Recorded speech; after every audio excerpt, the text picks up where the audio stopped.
It is admittedly a small sample size, but the early returns on Bear Bachmeier are very, very positive.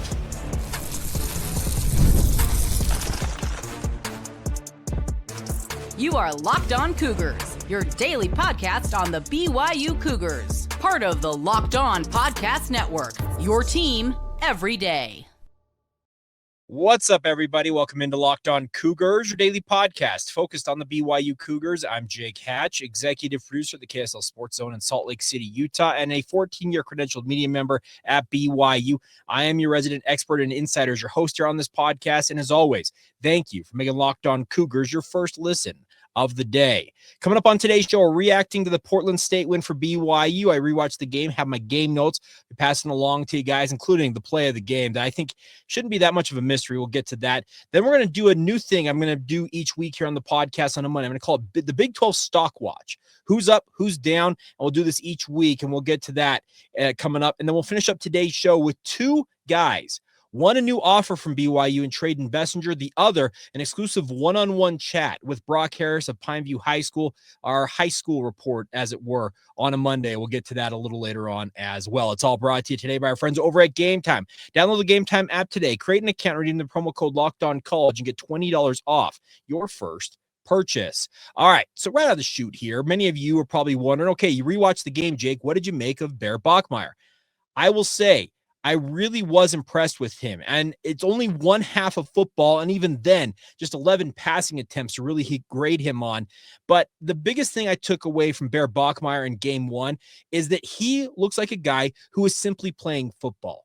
One of the things I meant to watch on Saturday night, I didn't get as much of a feel for it then, but rewatching this game, I very much got a feel for it then, was I wanted to see if he was thinking out there on the field, not playing. And there's a difference there. Any of you who have watched football know that when young players usually enter games, they're going through their head and thinking, okay, I got to do this and this and this on this play. And sometimes in many respects, it slows down their ability to just simply play football.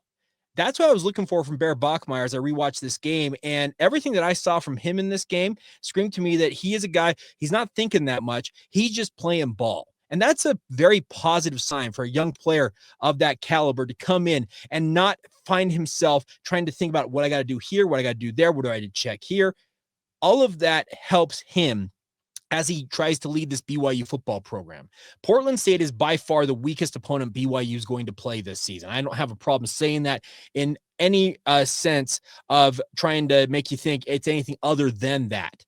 But I really was impressed with his ability to layer in throws. And what I mean by that is the ability to attack all angles of the field, short, intermediate, and deep routes. He showed an ability to do that. Were some of his throws ill-advised? Yeah, he had a couple of them that a better team probably would have picked off. And I expected that rewatching him play in this game. There was a RPO, it looked like action. He threw a slant to Cody Hagen that was too far out in front of Hagen. Probably should have been picked off there. There was one other pass that was into double coverage that went through the hands of two different Portland State defenders and likely should have been picked off. But you can take the bad with the good, understanding that this is a young man who is putting it together on the fly. And as I mentioned, I just really enjoyed the fact that he was just out there playing ball with guys he has gotten to know over the past few months. That is a very, very positive sign in that respect for him. I also really was impressed with some of the other youngsters that play in this game. And I want to talk about Cody Hagen. I'm going to throw it up here. It's the play of the game, in my opinion. And I don't know if YouTube's going to flag me for this. So if you're listening in the audio format, it's what they call the tornado reverse. Dan Casey, who's a well-known social media personality, he's a coach who likes to just kind of talk about different plays. He's written some books on the matter. Well, he put this up on social media, and I pulled the video from it. And this is that tornado reverse play that Cody Hagen scored the touchdown on. And if you watch that play unfold, there is a whole lot going on in that backfield. Bear Bachmeier turns one way, turns the other way, and then completely turns around back to the original way he was facing, and Cody Hagen's off to the races. Cody Hagen has got an unorthodox gait to his run, and that's nothing against him. He's pure speed. I saw somebody at social media on Saturday night say that he and Lightning McQueen are, simply put, speed. They are speed. So Cody Hagen was in high school. I remember watching him at Corner Canyon, and the nice part is it looks like all the mission rust is finally off of him, and he's going to be very capable of contributing in a large manner this season. And I'm excited to see him do just that because I think he has got a lot of versatility in his game, and simply put, having that type of elite track speed on the field could unlock a new dimension of BYU's offense. But that tornado reverse, that was a fun play. And credit to Aaron Roderick, Matt Mitchell, Fesi Sitake, whoever drew that up and put it in the playbook. That was a fun one. I think it was the play of the game by far.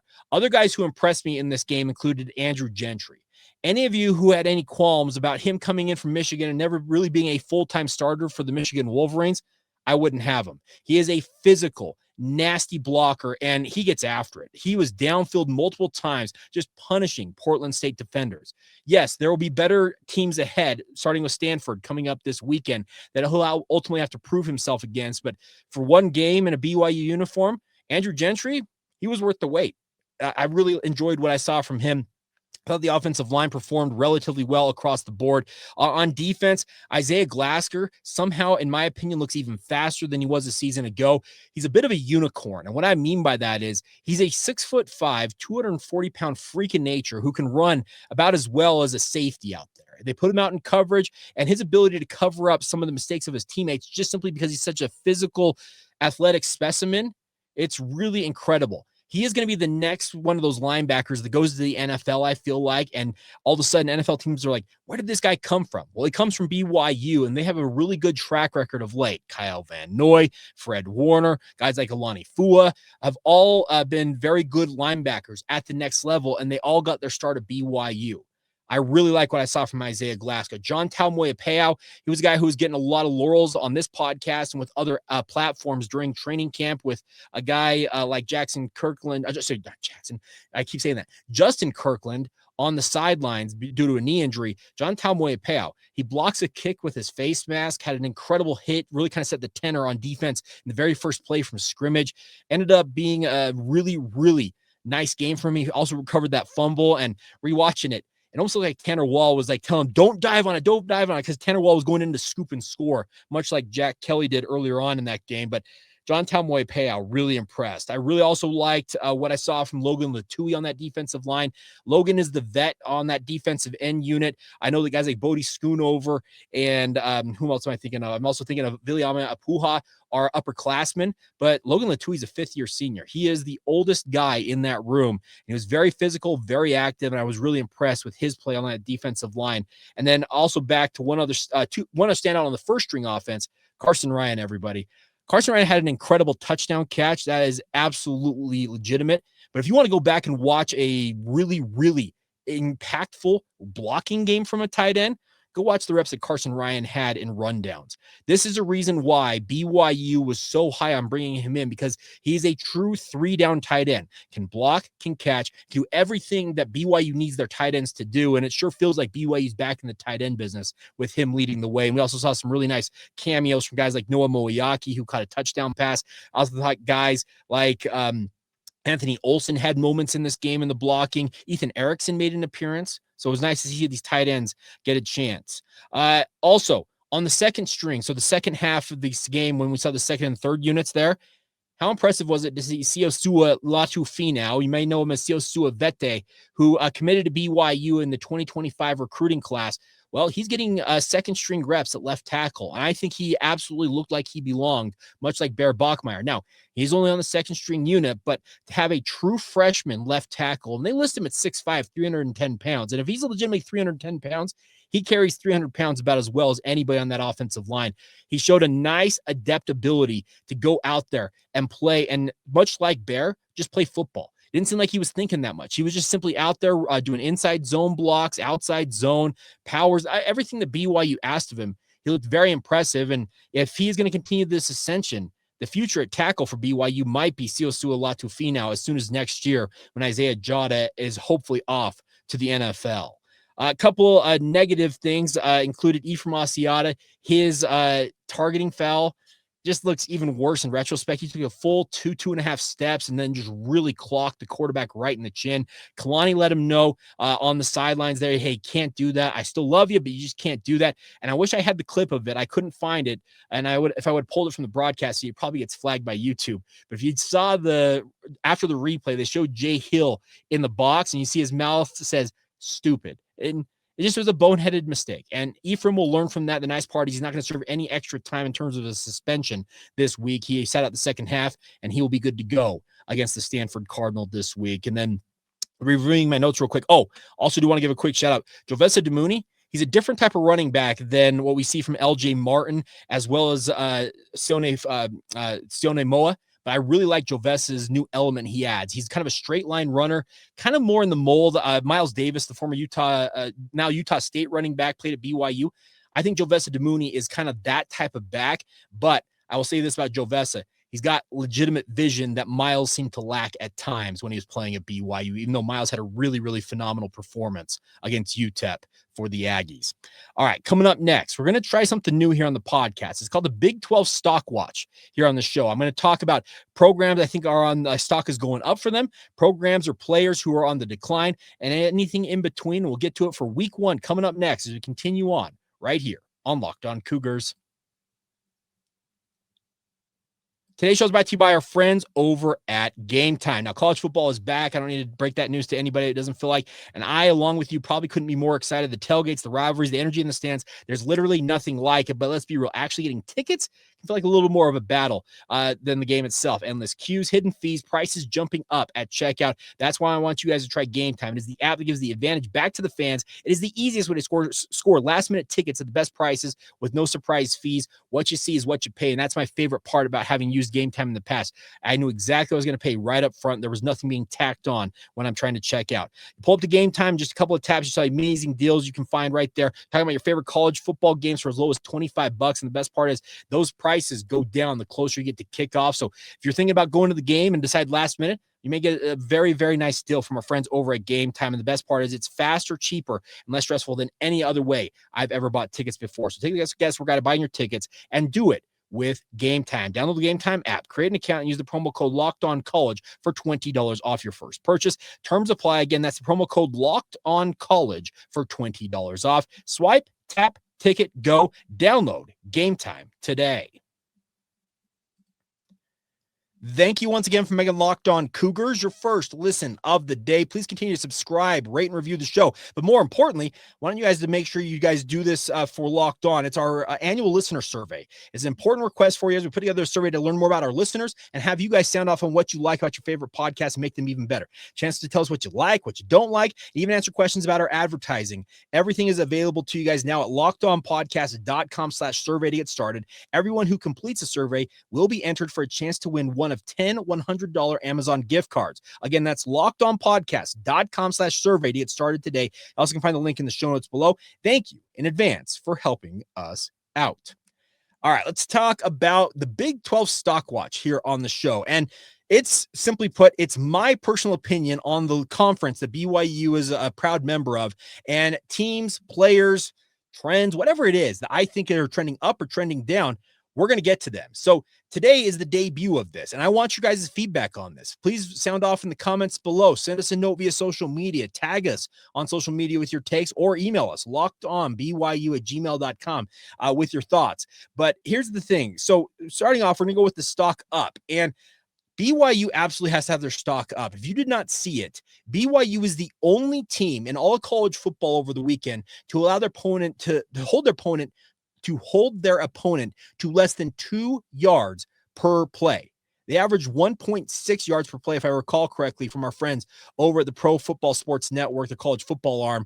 And that's a very impressive thing. When you hold a team to 51 or 3 total yards in a game, truly, truly special stuff. And the crazy thing about it was BYU gave up I felt like 56 of those yards in the first 2 drives. I think Gregor Bell pointed it out.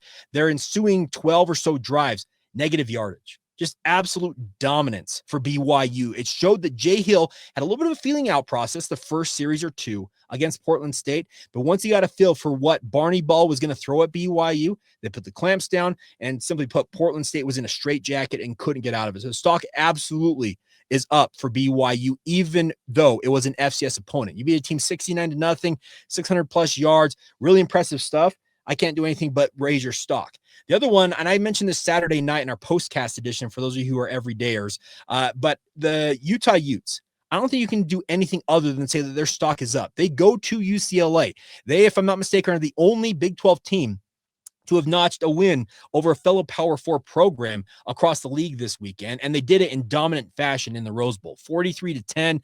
I know that we've heard a lot about Devin Dampier. Well, for one game, really impressive stuff. 21-25, 290 plus total yards, 3 touchdowns. So Utah, stock is up on the Utes.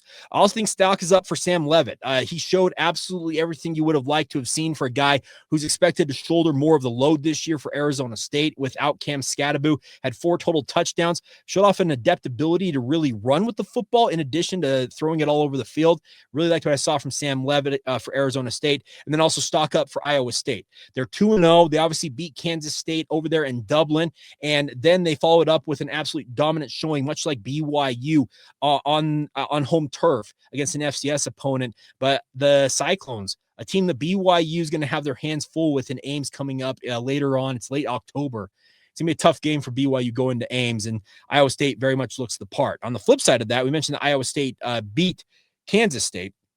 And the stock down side of things, Kansas State, what in the heck were the Wildcats doing tussling with the likes of North Dakota? No, it's not North Dakota State. It is North Dakota. And yes, the Dakota schools, all 4 of them, are some of the most elite teams at FCS level. But this is a Kansas State squad led by Avery Johnson that has aspirations of challenging for Big 12 dominance this year, if not a college football playoff berth. Well, losing your opening game in Dublin to Iowa State, that's one thing. Had they lost to FCS level North Dakota, and they nearly did it, had North Dakota been able to grind out a first down on what ultimately proved to be their second to last possession, they would have beaten Kansas State. Kansas State got very lucky. They got a stop, they got the ball back, and they get down the field and score a touchdown to win 38-35. But what is Kansas State doing? They just seem like they are playing with fire right now. And if they keep that up, that's going to be really, really tough to stomach that if you're a Big 12 fan, because this is a team that's expected to be one of those dominant teams. And annually, for whatever reason, we hype them up. And so far, if they really lived up to the billing, they're 1-1, but they're like a first down away from being 0-2 and having one of those losses to an FCS team, which I saw this on the replay of the game for BYU last night. Since 2019, Big 12 programs were 60-0 against FCS programs. And the Kansas State Wildcats came so close to breaking that streak for the league. Also in the stock down side of things, Baylor. Baylor was a team that Sawyer Robertson was supposed to lead them to glory this year. Dave Aranda's got to have a bit of a bounce back year. And while Sawyer Robertson threw the ball for 400 plus yards, they still got just really beaten up by the Auburn Tigers. And Auburn, with Hugh Freeze at the helm, kind of similar circumstance to a guy like Dave Aranda. Got to have wins on your resume and got to have some big wins on the resume. And that was a big opportunity for Baylor that they let slip through their fingers. Also stock down, Colorado. Similar to Baylor, well, Colorado, they should have had a much bigger lead in this game against Georgia Tech.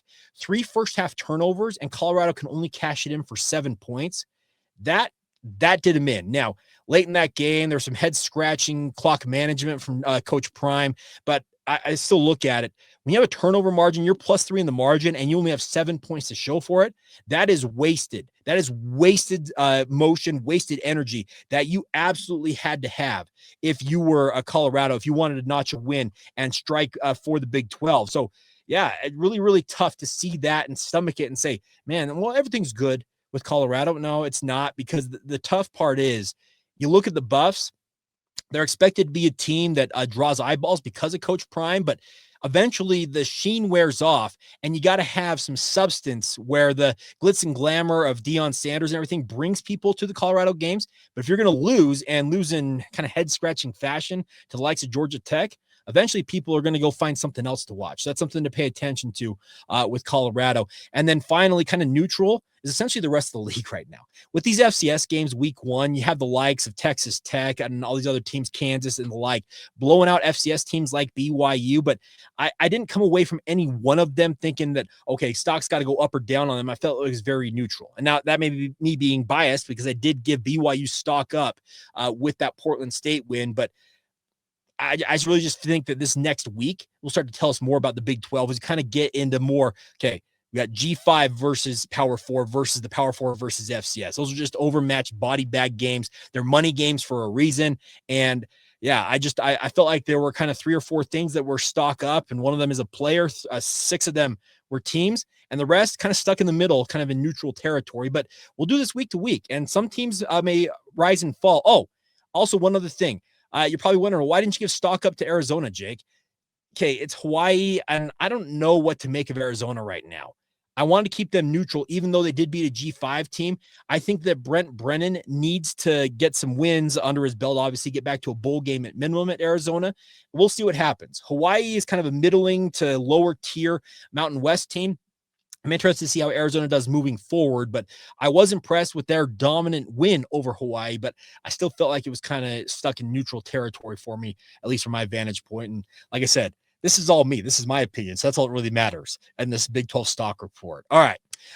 Coming up next, though, we're going to flip over and talk about what I observed from this past weekend in high school. Now, I was out at the Maple Mountain Pineview game, had a chance to catch up with Brock Harris, but bigger news than that emerged yesterday, and that is that Trayden Bessinger, the Davis High School gunslinger, he's got an offer from BYU. He's a Boise State commit, but what are the chances he may flip to BYU? We'll dig into that next, and we'll look exactly why BYU offered this young man coming up right here on Locked On Cougars. Today's show is brought to you by our friends over at Rougiette. Guys, you probably heard of Viagra or Cialis. Maybe you even tried them. But if you're looking for something beyond the usual pill, it's time to meet Rougiette Ready. Rougiette Ready is a next-gen prescription treatment designed to amplify arousal in the brain and boost blood flow. Unlike the usual pills that can take hours to take effect, Rougiette's 3-in-1 formula dissolves under your tongue and kicks in fast on average in 15 minutes. Vaccine lasts up to 36 hours as well. And if traditional options may not have worked for you in the past, Rougiette could be the answer. Over 150,000 men have already made the switch to Rougiette, and the best part is completely online. Rougiette connects you to a board-certified doctor, ships your treatment discreetly to your door, so that way you're not having to go down to the pharmacy or talk to a doctor in person, because that can be a little bit of a nerve-wracking occasion. Head to Rougiette.com/LockedOnCollege and use the promo code LockedOnCollege to get 15% off today. That's RUGIET.com/LockedOnCollege and use that promo code LockedOnCollege for 15% off once again.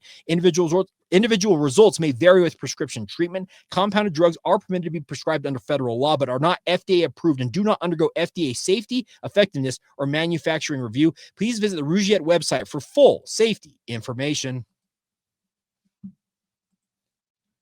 Thank you once again for making Locked On Cougars your first listen of the day. If you have not signed up for the Locked On Cougars Insider Group, what are you waiting for? Sign up today. Get the inside scoop on all things BYU sports I've got for you guys. And the best part about it, the kicker comes directly to your phone in the form of a text message. You don't have to log on to a website or go to a message board to get the insider intel you crave. It comes right to your phone. You can fire back with thoughts of your own.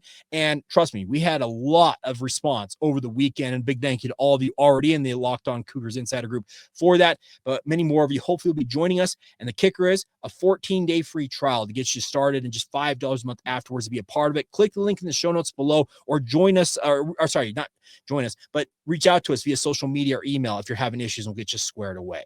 All right, let's talk about a guy that I have been hearing a lot about from many of you out there, wondering why BYU hasn't offered him, and that is Davis High School quarterback Trayden Bessinger. Now, Trayden is a 3-star prospect from Davis High, has got a really big arm. I'm going to throw this up here. We're going to let you guys see his stats from this past weekend. If you did not see his performance this past weekend for Davis High School, you missed out on a guy who absolutely lit it up for the Davis Darts. He had 7 touchdown passes in this game. I'm going to push it to go full screen if you're watching this on YouTube. But if you watch his arm in this is a kid who absolutely gets after it, and the ability to really attack all parts of the field, it's unmatched in many respects. He shows an ability to attack every angle and throw at different arm angles as well. And you watch these touchdown passes, some of them are right from the pocket. They're in and out. The ball is out on time. But more importantly than that, also shows the ability to move and throw on the run with that off-platform throw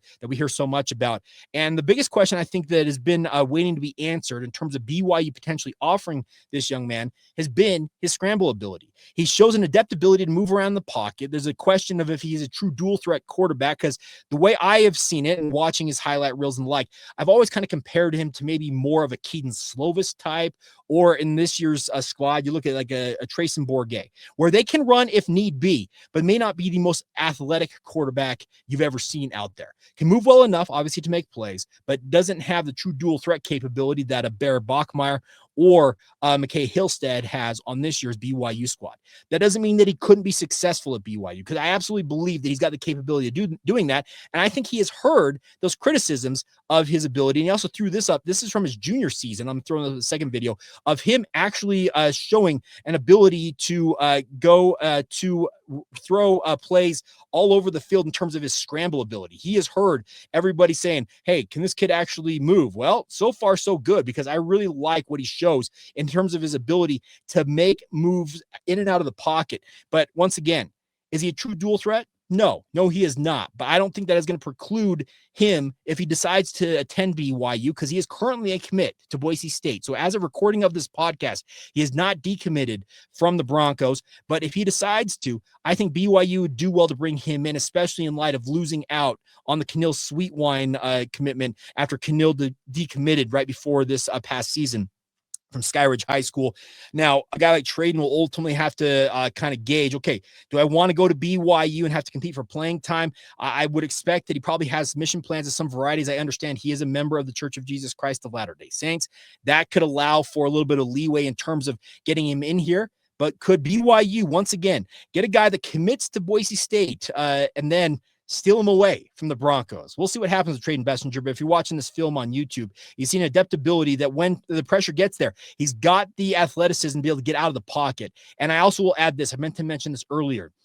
You're probably looking at this and he's pretty tall. Yeah, he's listed at 6'5". He may be 6'4", but he is a prototypical quarterback. He's got all the height that you want in a quarterback, and at 200 plus pounds, he's absolutely what you would like to see, it feels like, in terms of having a guy like that on your side. Think that it is a big opportunity here for BYU to maybe maybe to bring him in and see what he's capable of. I don't know necessarily what his plan is in terms of his impact, or not impact, but what his hopes are in terms of maybe joining BYU down the line. But I can't blame BYU for offering him. He had 7 touchdowns this past weekend alone, as I mentioned. For the season, he's got 16 touchdown passes against, count them, 0 interceptions so far. Last year had a really, really fine season as well. It was over 3,600 yards last year, 43 passing touchdowns against just 5 interceptions. He also had 3 rushing touchdowns a year ago, so he's not completely immobile, but he's maybe not necessarily the most mobile quarterback you've ever seen. But I think it'd be a very, very savvy pickup for BYU to bring him in. All right. And the guy I meant to kind of kick off this segment was Brock Harris. Now, I had a chance to go out to Maple Mountain High School, had a great time sitting down with guys like Scott Dunn to watch this game play out. Here's the thing about watching Brock Harris. He is a bona fide 4-star, borderline 5-star prospect at tight end.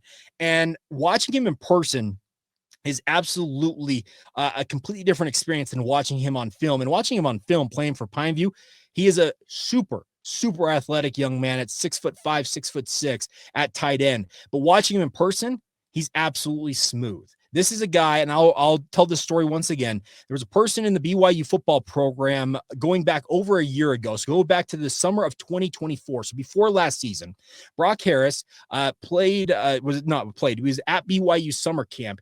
And a person at BYU who's still at BYU today told me that they believed if Brock were to line up and suit up for BYU that season, speaking of 2024, they believed he'd be BYU starting tight end. And mind you, he was a 17-year-old junior at the time. I had a great opportunity Friday night to catch up with him after a Pineview win over Maple Mountain. He'd come north for felt like the first, maybe the only time. We'll see what happens with the playoffs and the like, but had a great opportunity to talk with him one-on-one about his play against Pineview, but more importantly, about his commitment to BYU and a whole lot more. So without further ado, here you go. Brock Harris talking with myself right here on Locked On Cougars. You committed to BYU. What's it feel like to know that, hey, you know where you're going, but you can settle in and just play your senior year of football here? Yeah, I always say it's a weight lifted off my shoulders for sure. Can just play. Don't need to go to recruitment trips on the weekends and then get back home all tired on Mondays, so it's nice. How arduous was that process? Yeah, it was a long process, kind of stressful for sure, but it was fun going all these places, cool places, and being with my family at those places. But it was fun, but I'm glad it's over for sure. What ultimately sold you on BYU? There's a ton of reasons. I mean, my faith is a big part of it, but I've been going to their camps for years, since 8th grade. in the summer, and just super comfortable with everybody on that staff. I know all of them like really, really well now, and just I know I'd be comfortable there and happy. So yeah. What's the relationship with a guy like Kalani Sitake right now for you?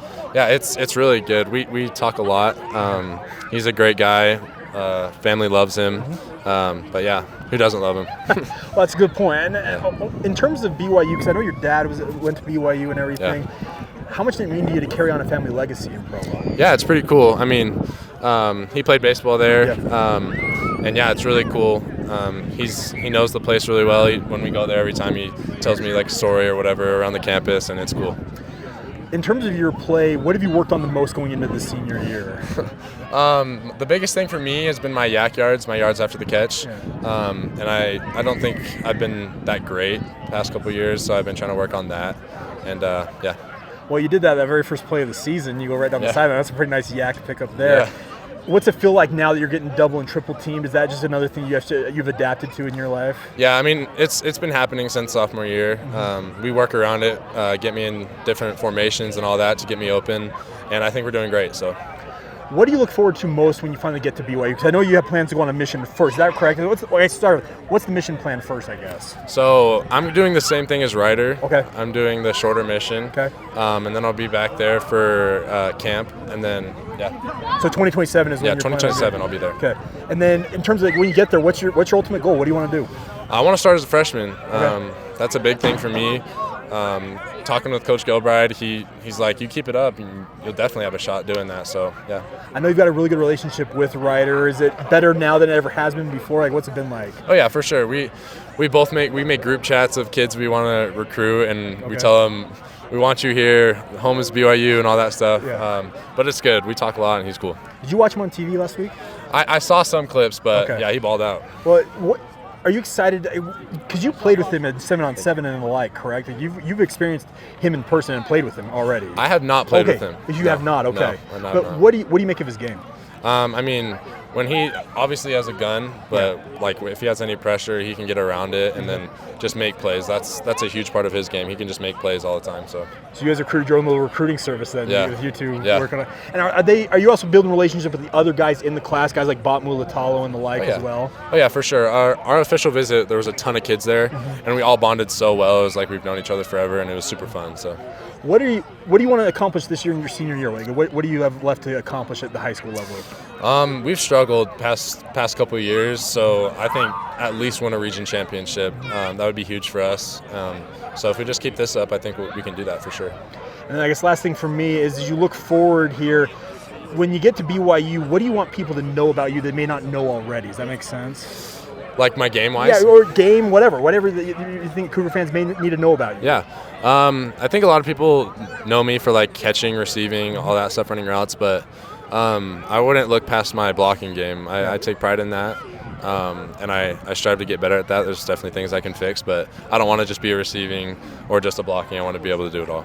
There you have it. A big thank you to Brock Harris and the Harris family for allowing me to chat with him post-game, and looking forward to seeing this young man. Interesting to hear him say he's planning on doing the one-year mission thing like Ryder Lions so they can enroll together in 2027, but future looks extremely bright with guys like that in the pipeline for the BYU football program. BYU wants to have the best talent it possibly can have, and the nice part is Brock Harris absolutely looks the part. And if you look at his offer sheet, there's a reason why literally everybody across the country wanted that kid out of St. George, and BYU's lucky enough that he wants to carry on that family legacy that we talked about in Provo. And I very much looking forward to seeing him play tight end for BYU, and I think he's going to absolutely shine whenever he arrives in Provo, Utah. All right, that is going to do it for today's edition of the show, a little bit longer edition on a Monday, but as always, thank you for all of your support of the podcast. Please continue to subscribe, rate, and review the show. Let us know what you like, what you don't like. I welcome all the feedback. It helps me be a better podcast host, but as always, thank you for making Locked On Cougars your first listen today, and come back tomorrow and be an everydayer right here on the Locked On Cougars podcast.